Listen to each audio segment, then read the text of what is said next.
Fala aí, galera do canal Botafogo Digital. Eu sou Carlos Albuquerque e hoje é terça-feira, véspera de jogo do Botafogo na Copa do Brasil contra o Atlético Paranaense, lá em Curitiba, capital mais fria do Brasil. Vamos com tudo. E tá frio, hein? Rio de Janeiro teve a madrugada mais fria do ano, 14 graus, fez frio.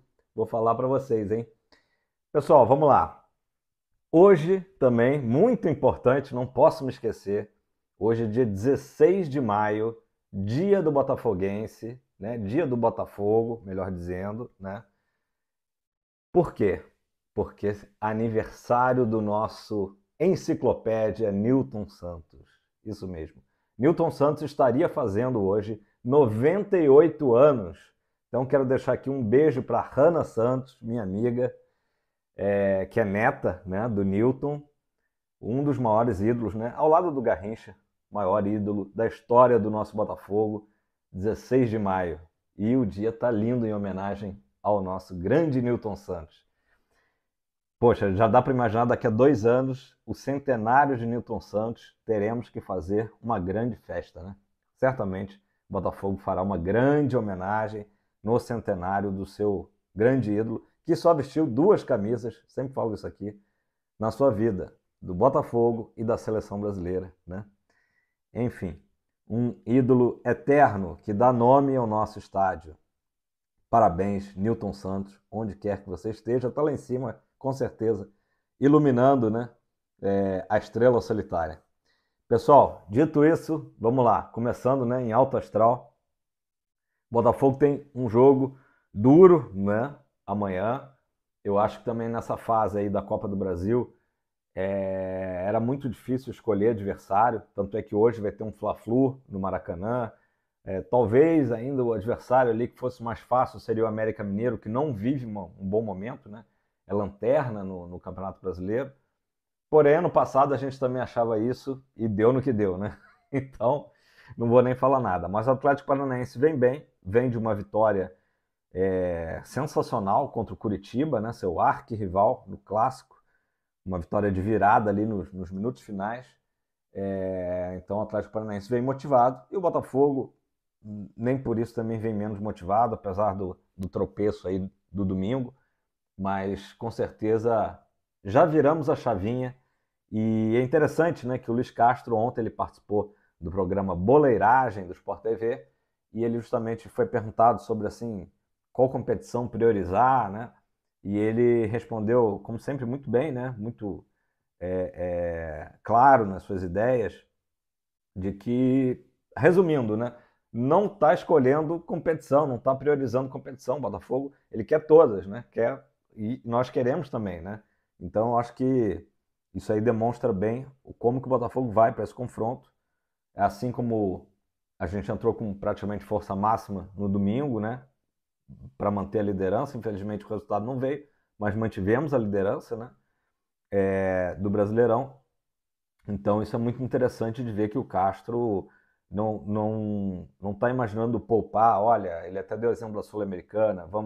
Então não vamos planejar aqui de não ser primeiro do grupo ou não classificar. Não, tem nada disso. O Botafogo hoje tem um elenco que, se não é o melhor elenco do Brasil, está entre os melhores. Eu acho que isso aí até a mídia já aceitou isso, né?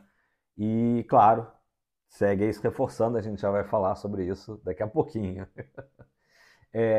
Então, assim, pessoal, é um jogo muito difícil. Eu acho que é fundamental o Botafogo fazer ter uma grande atuação para vir para o Newton Santos. Olha aí o Newton aí sendo citado de novo, né? Vir para o nosso estádio na próxima semana com um confronto em aberto. O que eu quero dizer com isso? Que o Botafogo, claro, no mundo ideal, volte com uma vitória. Não deu para vencer, volte com um empate. Acho que ninguém iria reclamar do Botafogo voltar de Curitiba com um empate na mala, né? Claro que tem as circunstâncias do jogo, tudo mais, mas hoje, antes da partida, a gente pode falar isso, que o empate não seria um mau resultado. E perder, Carlos, perder por um gol. Nunca é bom perder, mas vamos lá, vamos imaginar. Beleza, perdeu por um gol, dá para virar no Newton Santos? Dá para virar no Newton Santos. Perdeu por 2 gols de diferença, perdeu por 3 gols de diferença, bate na madeira, joga isso para lá. Já complica muito, né? Então é isso que a ideia do Botafogo é, não podemos, porque a gente ainda está, infelizmente, na nossa cabeça, aquele 3-0 da última rodada do Brasileirão do ano passado, em que o Botafogo, apesar de ter chances ali matemáticas e tal, jogava, né, por uma classificação de pré-Libertadores com o Atlético Paranaense. E tomamos 3-0. Então, isso é o tipo da coisa que o Botafogo não pode repetir. Né? Isso é que o Botafogo tem que saber, tem que entrar consciente em campo, de que aquele desastre que foi aquela atuação não se repita amanhã lá na Arena da Baixada. Né? Ponto pacífico. O Castro também fez um comentário ainda no Boleiragem sobre os encaixes do time. Né? Então, quando o Tietê joga, ele deu exemplo, então quem que complementaria o meio de campo, quando é o Marlon Freitas, aí já são outros jogadores.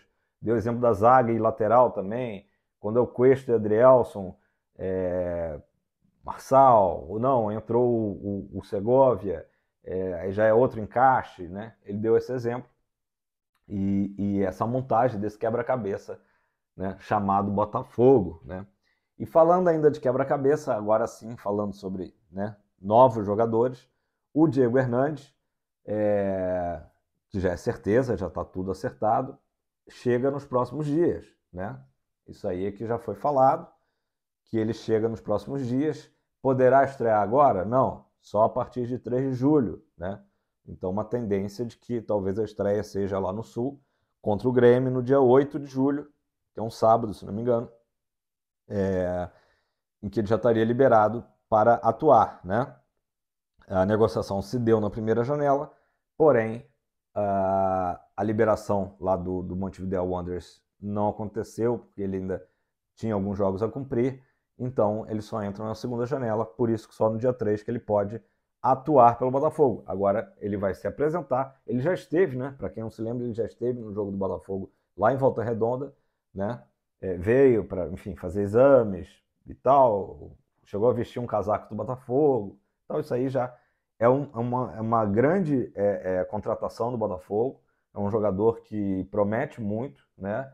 Eu tenho muito boas expectativas sobre o Diego Hernandes, um jogador jovem, muito talentoso e que com certeza será mais uma opção para esse elenco do Castro, né? Do nosso Botafogo, né? Então, muito bom, seja muito bem-vindo, Diego Hernandes. Logo, logo ele está desembarcando no Tom Jobim, também conhecido como Galeão. Quem pode também desembarcar no Tom Jobim, e a gente comentou sobre isso ontem, é o Matias Rojas, né? Matias Rojas.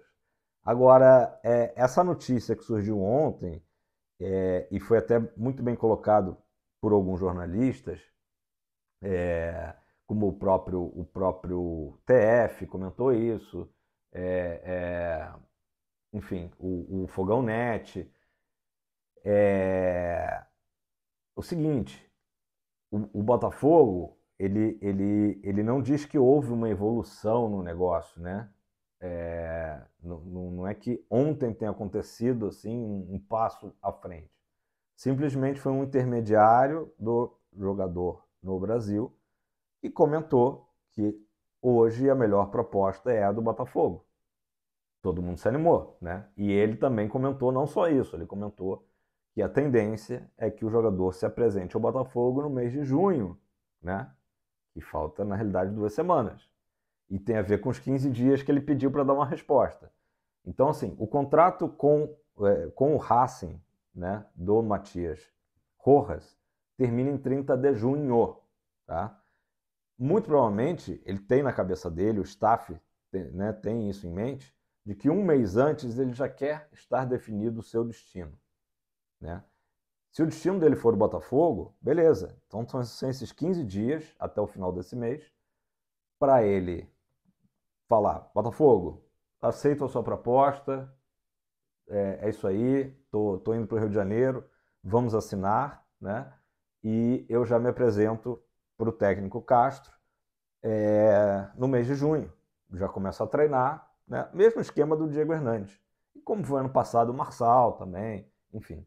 Já vai se adaptando, já vai procurando apartamento para morar na Barra da Tijuca, né? Aquela coisa toda, aquele procedimento, né? E para um jogador estrangeiro sempre existe, né, uma adaptação um pouco mais longa e tal. De repente não, né? De repente ele segue o xará dele, Matias Segovia, que já parece que sempre jogou no Brasil, né? Enfim. Então, assim, esses 15 dias são agora decisivos.